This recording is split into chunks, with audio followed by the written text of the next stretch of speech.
Welcome back to Coins Numismatic Series, where history, mystery, and serious value collide in the smallest pieces of metal you might be overlooking every single day. Today's episode is absolutely packed with hidden gems that most people pass by without a second thought, yet collectors are quietly paying serious money to get their hands on them. We're diving into two San Francisco, minted Lincoln pennies that may look ordinary at first glance, but hold stories of craftsmanship, subtle rarity, and surprising value that could completely change the way you see your pocket change. 1971 S. Lincoln Penny 1-cent coin. The 1971 S. Lincoln penny is a fascinating example of how even modern-era coins can carry layers of complexity that make them highly desirable among collectors. Struck at the San Francisco Mint, the S. Mint mark immediately distinguishes this coin from its Philadelphia and Denver counterparts, signaling a different production purpose and often a higher level of scrutiny from collectors.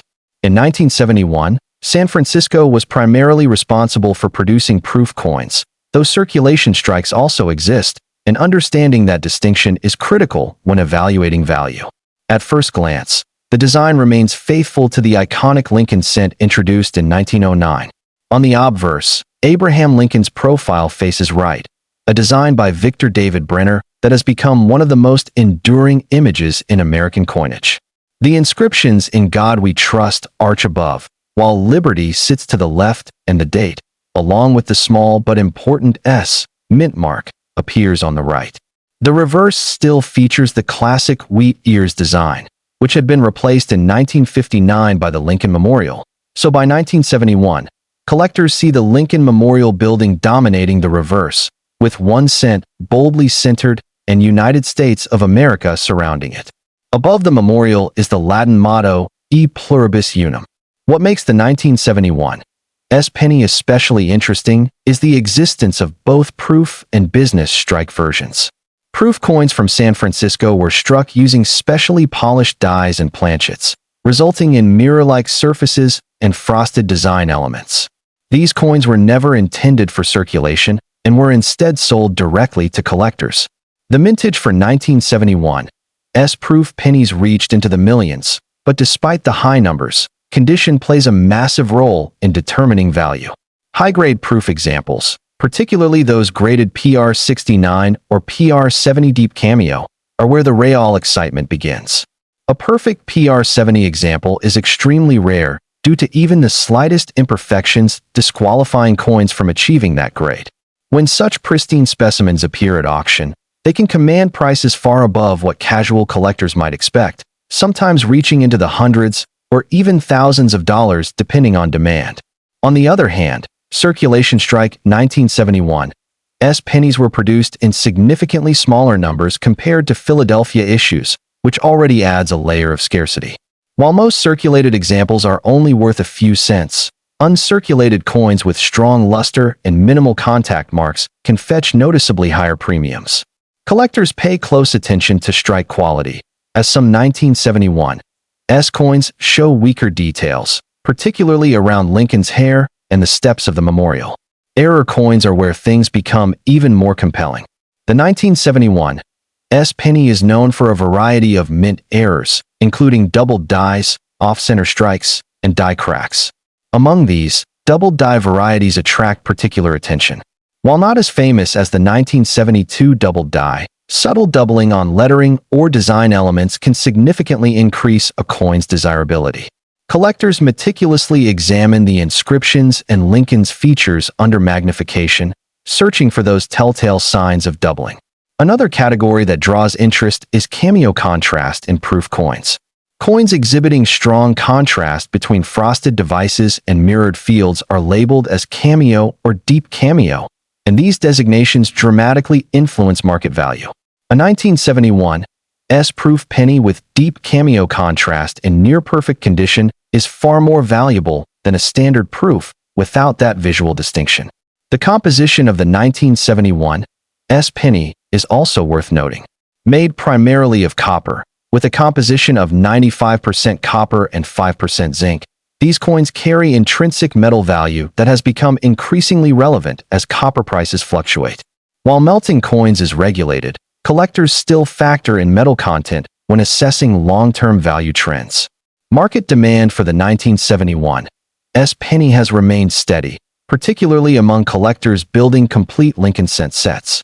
The San Francisco issues often represent key slots in these collections, and high-grade examples are consistently sought after. Auction records show that exceptional specimens, especially those graded at the highest levels, can achieve impressive prices, reinforcing the importance of preservation and grading. What truly sets the 1971 Lincoln penny apart is the combination of accessibility and hidden potential. It's a coin that many people may already own without realizing its significance. Yet within that familiarity lies the possibility of discovering a high-grade or error example that could be worth far more than its face value. For collectors, it represents a perfect blend of history, artistry, and opportunity. 1972 Lincoln penny 1-cent coin. The 1972 Lincoln penny continues the story of San Francisco, minted cents, but adds another layer of intrigue due to the broader context of the early 1970s in American coinage. This was a time of transition, experimentation, and increasing collector interest, and the 1972 penny stands as a testament to those evolving dynamics. Like its 1971 counterpart, the 1972 penny features Abraham Lincoln's portrait on the obverse, maintaining the timeless design that has defined the denomination for decades. The reverse remains the Lincoln Memorial, a design introduced in 1959 to commemorate Lincoln's 150th birthday. By 1972, this design had become deeply familiar to the American public, yet subtle variations in strike quality and finish continue to captivate collectors. The Mint mark again indicates production at the San Francisco Mint, which by this time was heavily focused on proof coinage.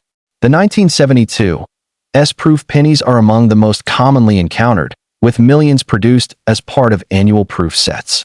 However, as with the 1971 sheer mintage numbers do not diminish the importance of condition and visual appeal. In fact, the 1972 proof penny is often evaluated based on its cameo contrast. Coins with strong frosted details against mirror-like fields are highly prized, and those graded PR69 or PR70 deep cameo are particularly valuable. Achieving a perfect grade is exceptionally difficult, making top-tier examples rare despite the high original mintage. One of the most compelling aspects of the 1972 Lincoln cent series overall is the presence of famous double-die varieties, particularly from the Philadelphia Mint. While the 1972 does not share the same level of notoriety as the 1972 double-die obverse from Philadelphia, collectors still carefully examine San Francisco issues for minor doubling and other anomalies. Any confirmed double-die variety from the San Francisco Mint would immediately attract significant attention and potentially high premiums. The 1972 penny also exists in business strike form, though these are less commonly discussed. Circulation strikes from San Francisco during this period are scarcer than those from other mints, and high-grade examples can be surprisingly difficult to find. Coins with full detail, strong luster, and minimal marks are highly desirable, especially among collectors aiming to assemble complete sets with uniform quality. Error coins again play a crucial role in the value spectrum. Off-center strikes, clipped planchets, and die breaks have all been reported for 1972 pennies, each adding a unique story to the coin. Collectors often seek these errors not only for their rarity, but also for the insight they provide into the minting process. A dramatic off-center strike, for example, can transform an otherwise common coin into a standout collectible worth significantly more than face value. The composition remains consistent with earlier copper cents, maintaining the 95% copper content that collectors often associate with the classic feel of Lincoln pennies. This composition would change in later years, making these earlier copper issues more appealing to those who appreciate the traditional weight and appearance of pre-1982 cents. Market value for the 1972 Lincoln penny varies widely depending on condition and characteristics. Circulated examples are generally modest in value, but uncirculated coins, especially those graded MS65 or higher, can command notable premiums. Proof coins with strong cameo contrast and high grades are where the real value lies. often selling for substantial amounts in competitive auctions. Collector interest in the 1972 penny is driven by several factors. First, it represents a key year within a highly collected series. Second, it offers opportunities for both beginners and advanced collectors, from affordable circulated examples to high-end proof coins and rare errors. Finally, it connects to the broader narrative of the early 1970s, a period marked by increasing awareness of coin collecting as both a hobby and an investment. What makes the 1972 Lincoln penny particularly exciting is the sense of possibility it carries. It's a coin that invites close examination, rewarding those who take the time to look beyond the surface. Whether it's the hunt for a perfect proof, the discovery of a subtle error, or the satisfaction of completing a set, this coin continues to capture the imagination of collectors around the world. And that's the beauty of these San Francisco Lincoln pennies. They remind us that even in an era of mass production, there are still treasures waiting to be discovered, stories waiting to be told, and values waiting to be uncovered. So the next time you come across a 1971 or 1972 penny, take a closer look. You might just be holding a small piece of history that's worth far more than 1 cent.